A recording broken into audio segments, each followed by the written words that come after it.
काफी लंबी है और वो पूरा टाइमलाइन एक्सप्लेन करना आपको बोर करने के लिए काफी होगा, इसलिए हम सीधा सीधा और आसान शब्दों में समझाते हैं। कहानी एक ऐसे समय की है जब परमाणु युद्ध के कारण दुनिया तबाह हो जाती है और बचे कुछ इंसान जमीन के अंदर रहना शुरू कर देते हैं।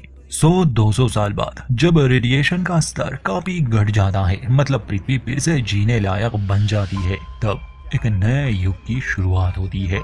अब सवाल ये है कि ये युद्ध हुआ ही क्यों? ये कहानी अल्टरनेट यूनिवर्स में है, मतलब कि काफी हद तक इस कहानी का इतिहास और हमारी दुनिया का इतिहास एक ही है।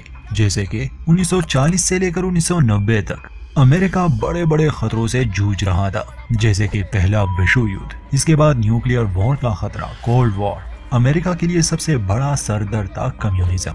ये वो चीज है जिससे वो सबसे ज्यादा नफरत करते हैं। उनका विश्वास सिर्फ कैपिटलिज्म पर ही है।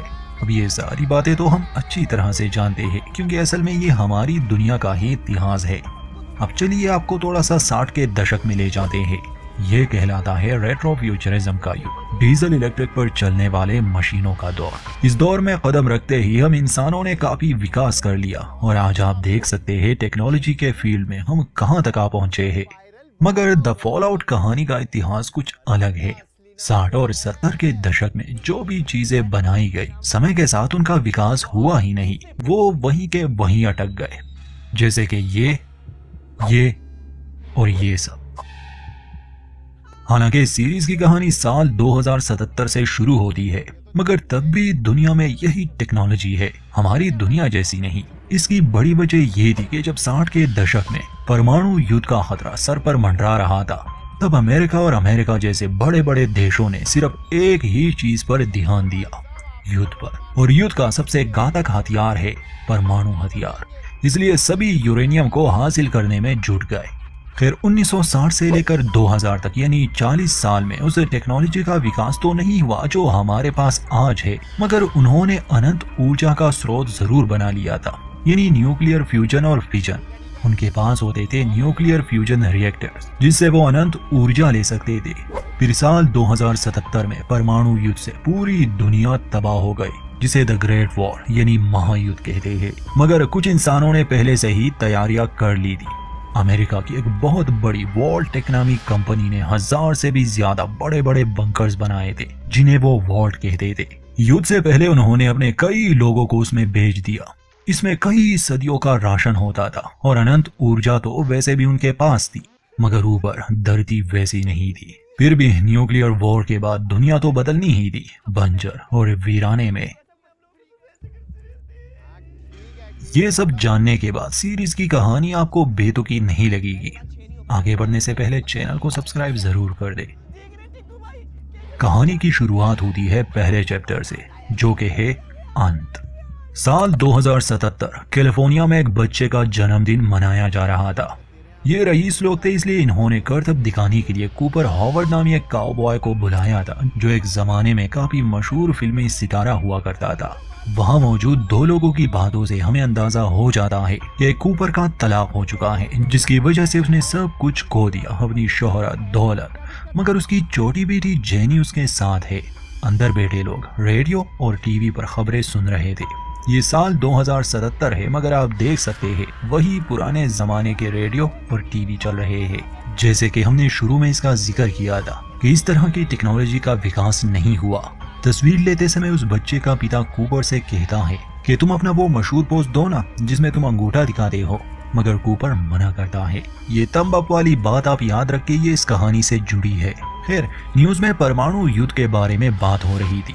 कूपर ने सामान पैक कर लिया था, वो जाने वाला था, मगर तभी परमाणु बम गिरना शुरू हो गए। जिन लोगों के पास अपने बंकर थे वो तो उसमें चले गए। कूपर अपनी बेटी जेनी को लिए घोड़े पर सवार हो जाता है और वहां से निकलने की कोशिश करता है, मगर इसका कोई फायदा नहीं, क्योंकि परमाणु बमों की बारिश थी, जिससे सब कुछ नष्ट हो जाता है। और ये सिर्फ अमेरिका में नहीं हुआ, बल्कि पूरी दुनिया में हुआ। यहाँ से कहानी का दूसरा चैप्टर शुरू होगा। महायुद्ध के 219 साल बाद, यानी साल है 2296। हमें दिखाया जाता है एक वॉल्ट, जो कि एक बंकर है। परमाणु युद्ध से पहले ही इसकी तैयारियां शुरू हो चुकी थी। वॉल्ट एक कंपनी ने ये सब बनाया था। ऐसे सैकड़ों वॉल्ट्स अमेरिका में अलग अलग जगहों पर मौजूद है। इस समय हमें वॉल्ट 33 की कहानी दिखाई जाती है, जहां हम मिलते हैं लूसी मैकलेन से। ये इस वॉल्ट में ही पैदा हुई थी। याद रहे उस परमाणु युद्ध को हुए 219 साल बीत चुके हैं और तब से ही इंसान यहाँ जमीन के अंदर इन वॉल्ट्स में रह रहा है। बाहर दुनिया का क्या बना या अब तक क्या क्या हो चुका है, ये हम बाद में जानेंगे।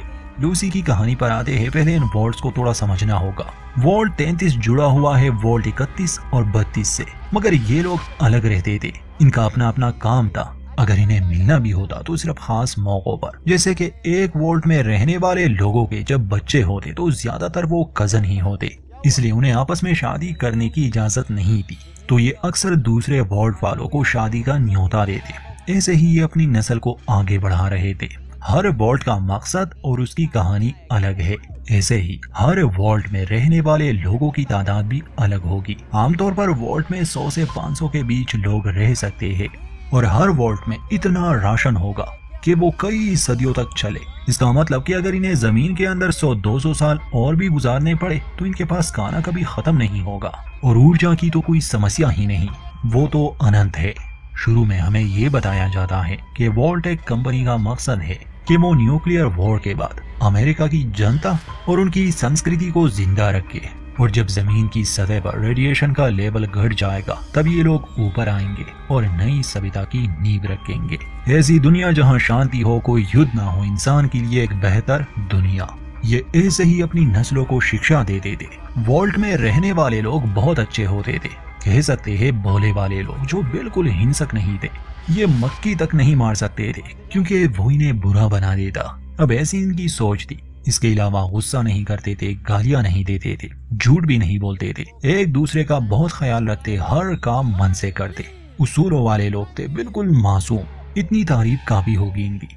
तो शुरुआत होती है लूसी मैकलेन से, जो कि वॉल्ट 33 की एक सदस्य है। वो काउंसिल के सामने ये बात रखती है कि वो शादी करना चाहती है वॉल्ट 32 वालों में से किसी एक के साथ। ये सौदे की तरह है जो 3 साल में एक बार आता है। इन लोगों को कुछ राशन उन्हें देना होगा और बदले में वो अपना एक मर्द इन्हें देंगे। काउंसिल लूसी को इजाजत देती है कि वो शादी कर सकती है। वो खुश थी। अगले ही दिन शादी की तैयारियां शुरू हो गई। लूसी को वेडिंग ड्रेस दी जाती है, जिसमें पहले भी काफी औरतों की शादी हो चुकी थी। स्टेफनी हार्बर भी यहाँ इस वॉल्ट में रहने वाली एक महिला थी जो इन दिनों प्रेग्नेंट है। वो लूसी से कहती है कि मैं खुश हूँ क्योंकि हमारे बच्चे एक साथ ही यहाँ बड़े होंगे। लूसी का एक छोटा भाई भी है और चैड नाम का एक कजन भी जो लूसी से प्यार करता है, और वो उसकी शादी से खुश नहीं था, मगर नियम यही थे कि यहाँ कजन आपस में शादी नहीं कर सकते। लूसी के पिता काइल मैकलेन इस वॉल्ट के ओवरसीयर थे, एक तरह से लीडर, मगर वो सारे फैसले खुद से नहीं ले सकते थे। उसे बाकी लोगों की राय भी सुननी पड़ती थी। शादी की तैयारियां हो रही थी। हमें वॉल्ट के अंदर का नजारा दिखाया जाता है। इन लोगों ने एक बनावटी दुनिया बनाई थी। लगता था जैसे ये कोई खूबसूरत देहाती इलाका हो। ये यहाँ मक्के उगाते थे, सिर्फ वही असली था, मगर बाकी सब बस प्रोजेक्शन था। ज्यादातर लोग यहाँ जमीन के अंदर इन वॉल्ट्स में पैदा हुए थे, तो उन्हें कोई अंदाजा नहीं था कि बाहर की दुनिया कैसी है या कैसे हुआ करती थी। उन्हें तो बस कहानियां ही सुनने को मिली थी। खैर, इसके बाद ये लोग इकट्ठा होते हैं वॉल्ट 32 के सामने, क्योंकि वहाँ के लोग यहाँ आने वाले थे। दरवाजा खुलता है तो काइल मैकलेन उनका स्वागत करता है।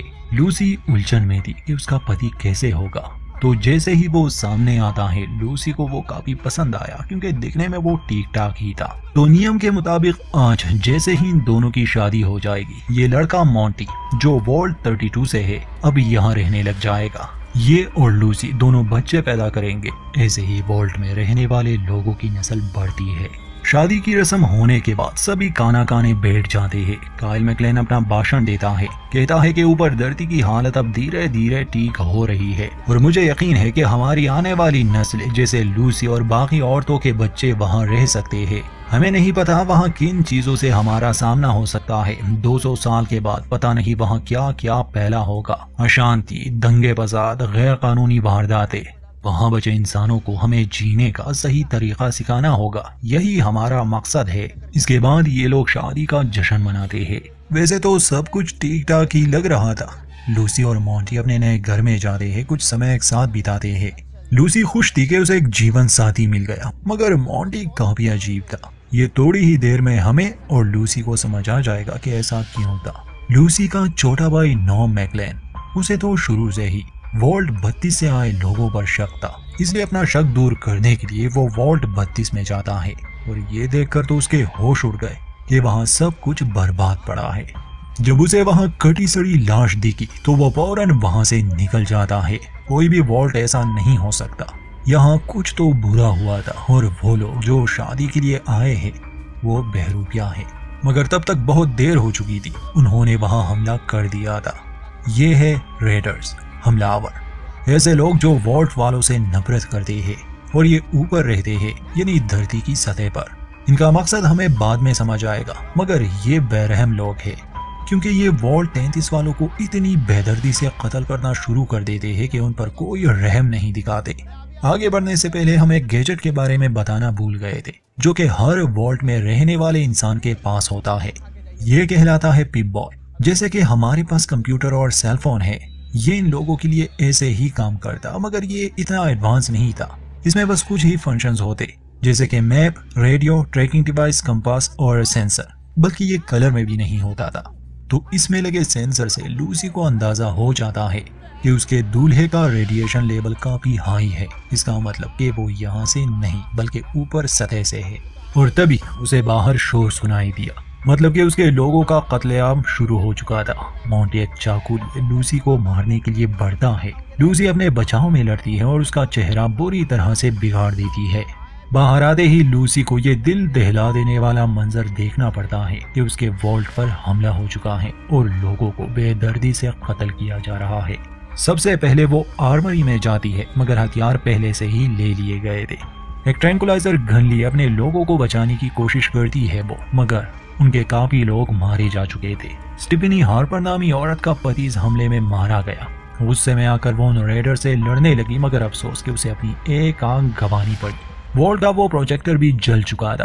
अपने भाई को बचाने के लिए लूसी उसे एक जगह में छुपा देती है। वो मोंटी नाम का लड़का अभी भी मरा नहीं था। वो जख्मी हालत में फिर से लूसी को मारने आ गया, मगर काइल मैक्लेन वहाँ मौजूद था, इसलिए वो अपनी बेटी को बचा लेता है। काफी लोगों को बंदी बना लिया गया था। वॉल्ट 32 के दरवाजे पर पहुंचकर लूसी और उसके पिता देखते हैं कि उस रास्ते में बॉम्ब रखा गया है। रेडर्स और उनकी लीडर वहां खड़ी थी। काइल कहता है कि अब मैं तुम्हें पहचान गया। असल में ये औरत ही रेडर्स की लीडर है। इसका नाम मोल्डेवर है, कहानी की एक अहम किरदार। अब इसके और काइल मैक्लेन के बीच क्या दुश्मनी थी ये अभी हमें मालूम नहीं होने वाला, बाद में। मोल्डेवर काइल से कहती है कि तुम मुझे तो पहचान गए, पर क्या तुम्हारे लोगों को पता है कि वो कौन है? ये लोग मोहताज है तुम्हारे, क्योंकि इनकी जिंदगी तुम्हारे हाथ में है। तो बताओ तुम किसे बचाना चाहोगे, अपनी बेटी को या इन लोगों को? काइल कुछ समय के लिए सोचता है, फिर अपनी बेटी को वहां के एक सेफ कंपार्टमेंट में बंद कर देता है। मोल्डेवर के लोग काइल को बेहोश करके अपने साथ ले जाने लगे। लूसी उन पर चिल्लाती है, पूछती है कि तुम इन्हें कहाँ ले जाने वाले हो? तब मोल्डेवर उसके करीब आकर कहती है कि असली दुनिया में तुम्हें भी वो देखनी चाहिए, तुम बिल्कुल अपनी माँ पर गई हो। ये कहकर वो लोग निकल जाते हैं। बॉम्ब को एक्टिवेट करके वॉल्ट के बाकी लोगों को उन्होंने मौका दे दिया था खुद को बचाने का, इसलिए विस्फोट से पहले ही वो वॉल्ट में छुप जाते हैं। इस धमाके से इनके वॉल्ट को ज्यादा नुकसान तो नहीं पहुंचता, ना ही ये रेडर ज्यादा कुछ ले गए थे सिवाय काइल मैक्लेन के। हाँ, वॉल्ट के काफी लोग मारे जा चुके थे। जो बच गए थे वो लाशों को डिस्पोज करते हैं। वॉल्ट की साफ सफाई करके उसे फिर से जीने लायक बना देते हैं, मगर इनके पास कोई ओवरसियर नहीं था, मतलब कोई लीडर नहीं था। फिलहाल सभी मिलकर फैसला ले रहे थे। एक मीटिंग होती है। लूसी सबसे कहती है कि हमें मेरे पिता को ढूंढना चाहिए बाहर जाकर, मगर कोई भी इस फैसले के हक में नहीं था, क्योंकि बाहर जाना वो भी इतनी जल्दी ये इनके प्लान का हिस्सा नहीं। इससे पूरा वॉल्ट टेक खतरे में पड़ जाएगा। प्लान के हिसाब से इन्हें यहीं पर रहना होगा। ये बात लूसी को अच्छी नहीं लगती, क्योंकि उसे अपने पिता की चिंता थी। तो चैट और अपने भाई नॉम की मदद लिए वो वॉल्ट से बाहर जाने का फैसला करती है, ताकि वो अपने पिता को ढूंढकर वापस ला सके। हालांकि वॉल्ट से बाहर जाने पर सख्त पाबंदी थी, मगर लूसी ये नियम तोड़ देती है। चैट भी उसके साथ जाना चाहता था, मगर बाहर की दुनिया जालिम हो सकती है। लूसी चालाक थी, इसलिए जैसे ही चैट गेट को खोल देता है, क्योंकि चैट गेट कीपर था, लूसी उसे बेहोश कर देती है। वो किसी और की जान खतरे में नहीं डाल सकती थी। और उसका भाई नॉम तो खुद ही कह देता है कि मुझ में इतनी हिम्मत ही नहीं कि मैं बाहर की दुनिया में जा सकूं। दरवाजा खुलता है। सूरज की रोशनी लूसी पहली बार देख रही थी। तब कुछ लोग उसे रोकने भी आते हैं, मगर देर हो चुकी थी। लूसी जैसे ही बाहर की दुनिया में कदम रखती है, सबसे पहली नजर उसकी लाशों पर पड़ी। वो लाशें जो न्यूक्लियर ब्लास्ट की वजह से राख बन गई थी। लूसी के सामने एक उजाड़ दुनिया के सिवा कुछ नहीं था, जहां हर तरफ तबाही के सबूत थे। आगे देखेंगे लूसी का सफर उसे कहां ले जाता है, क्योंकि ये दुनिया उसके लिए बहुत अलग होने वाली है। जहां उसकी परवरिश हुई थी वो लूसी के लिए किसी स्वर्ग से कम नहीं था, और अगर वो स्वर्ग था तो यकीनन इस दुनिया को नर्क कहना गलत नहीं होगा। यहाँ तक हम कहानी में दो तरह के लोगों से मिले, वॉल्ट वाले लोग और रेडर्स, दोनों ही एक दूसरे से बहुत अलग है। अब हम मिलेंगे तीसरे किस्म के लोगों से, जो कि एक मिलिट्री है, एक तरह की सेना, जिसे द ब्रदरहुड ऑफ स्टील कहते हैं। ये लोग वॉल्ट में नहीं रहते, ये धरती पर रहने वाले लोग थे। अब ये उस न्यूक्लियर वॉर से कैसे बचे, या इस सेना की शुरुआत कैसे हुई, कब हुई और किसने की, ये सारी डिटेल हमें शायद आने वाली कहानी में पता चल जाए। मगर ब्रदरहुड ऑफ स्टील सेना का मकसद हमें साफ साफ समझाया जाता है। ये उस टेक्नोलॉजी को ढूंढकर इकट्ठा करते हैं जो महायुद्ध से पहले इस्तेमाल हुई थी। शायद धरती पर सिर्फ यही लोग थे जिनके पास हेलीकॉप्टर्स थे और एक बड़ा एयरशिप था। इसके अलावा इनके पास कुछ खास सैनिक होते थे जिन्हें नाइट्स कहा जाता था। इन नाइट्स के पास खास तरह का आर्मर होता था, एक कवच जो फ्यूजन रिएक्टर पर चलता था, और ये काफी शक्तिशाली होता। इन 200 सालों में काफी युद्ध भी हुए और ये सेना अभी तक टिकी थी, शायद अपनी टेक्नोलॉजी के बल पर। हर नाइट के साथ, यानी कवच पहनने वाले के साथ, एक स्क्वायर होता, उसका एक खिदमतगार जो उसकी मदद करता मिशन के दौरान, जैसे उसकी साफ सफाई करना, उसे खाना देना, पानी देना, उसका हर हुक्म माना। स्क्वायर किसी गुलाम की तरह नाइट के हर आदेश का पालन करता था। ब्रदरहुड में सैनिकों का माइंडसेट ऐसा रखा जाता कि उनका सबसे बड़ा धर्म ही ब्रदरहुड की रक्षा करना है, उसके बाद मिशन का और अपने आका यानी नाइट का। आर्मर पाने के लिए तो सभी पागल थे, मगर नाइट की सेवा करने में भी ये लोग गर्व महसूस करते थे। अब इन लोगों के बारे में भी हम थोड़ा बहुत जान गए। इस कहानी का किरदार है मैक्सिमस नाम का एक मामूली सैनिक जो बचपन में जन्नत जैसी जगह में रहता था। शेडी सैंड्स उस जगह का नाम था। न्यूक्लियर ब्लास्ट के बाद बचे कुचे लोगों ने कैलिफोर्निया रिपब्लिक की स्थापना रखी और एक शहर आबाद किया, यानी शेडी सैंड्स। मगर फिर उस पर हमला हुआ। मैक्सिमस छोटा था तब जब उसका घर उजड़ गया। ब्रदरहुड ऑफ स्टील सेना ने उसे पनाह दी, बड़ा किया, मगर वो ज्यादा कुछ ना बन सका। बाकी सैनिक उसे मारते, पीटते, उसका अपमान करते। मैक्सिमस का सपना था कि उसे अपना कवच मिले, वो भी एक नाइट बन जाए, मगर ऐसा होना ये मुमकिन तो नहीं लग रहा था। बचपन में एक नाइट ने उसकी जान बचाई थी और इस बात ने उस पर एक गहरा छाप छोड़ दिया था। मैक्सिमस और बाकी सैनिकों को सिखाया जाता कि अगर उन्हें मिशन पर भेज दिया जाए तो वो हर उस टेक्नोलॉजी को ढूंढकर यहाँ लाएंगे जो महायुद्ध से पहले बनाई गई थी। उसी दिन सेना का एयरशिप वहां आता है, जिससे चमकते दमकते कवच पहने नाइट्स बाहर निकलते हैं और सभी सैनिक उन्हें देख रहे थे, वो भी हैरानी से। असल में इन सभी नाइट्स को एक मिशन पर भेजा जा रहा था, क्योंकि इनक्लेव नामी जगह से एक नागरिक भाग चुका है और उसके पास एक खास चीज थी। इनक्लेव ऐसी जगह है जहां पर अलग तरह के प्रयोग होते हैं, खासकर जानवरों पर। वो जगह आगे की कहानी में हम देख लेंगे। मैक्सिमस की डैन नाम के एक बंदे, या ये कहे कि बंदी के साथ दोस्ती थी, क्योंकि ये एक ट्रांस है। इन नाइट्स के लिए स्क्वायर्स को चुनना था, जो कि यहाँ के धर्मगुरु चुन लेते हैं। ये जानकर मैक्सिमस को बहुत बुरा लगता है कि उसे नहीं चुना गया, बल्कि उसके दोस्त डैन को चुना गया है। इस बात से वो बहुत निराश था, क्योंकि नाइट बनने का सपना उसका बचपन से था। अगले दिन डैन चीखते चिल्लाते हुए सबको जगाती है, क्योंकि किसी ने उसके जूते में एक ब्लेड रख दिया था, जिससे उसका पैर बुरी तरह घायल हो गया। सभी का शक मैक्सिमस पर था कि उसने ये किया होगा, पर डैन तो उसका दोस्त है। उसे धर्मगुरु के सामने पेश किया जाता है, जो उसकी सजा तय करने वाले थे। मगर मैक्सिमस अपने सफाई में कहता है कि मैंने ये नहीं किया। हाँ, मैं एक स्क्वायर बनना चाहता था, ये मेरा सपना था। इस ब्रदरहुड ने मुझे बहुत कुछ दिया और इसके लिए मैं अपनी जान भी दे सकता हूँ, मगर डैन को मैंने जख्मी नहीं किया। खैर, धर्मगुरु को उसकी ये बातें पसंद आती है और बजाय इसके कि वो उसे सजा दे, वो उसे एक स्क्वायर बना देता है डैन की जगह। वो टाइटस नामी नाइट का खिदमतगार बनेगा। मैक्सिमस पर एक मोहर लगाई जाती है। इसके बाद उन्हें मिशन के बारे में जानकारी दी गई कि उन्हें इनक्लेव से भागे एक इंसान और उसके कुत्ते को ढूंढना है और यहाँ लाना है, क्योंकि उसके पास कोई खास चीज है जो सेना के लीडर्स को चाहिए। मिशन की जानकारी मिलते ही सभी नाइट्स और नाइट्स के साथ एक एक स्क्वायर उस चॉपर में सवार हो जाते हैं और उस इलाके के लिए निकलते हैं जहां ये भगोड़ा इन्हें मिल सकता है। दिल ही दिल में मैक्सिमस बहुत खुश था कि अब उसका सपना पूरा होने वाला है, वो एक नाइट के साथ काम करेगा। तो आगे देखेंगे कि ये नाइट और मैक्सिमस कहां पहुंचते हैं।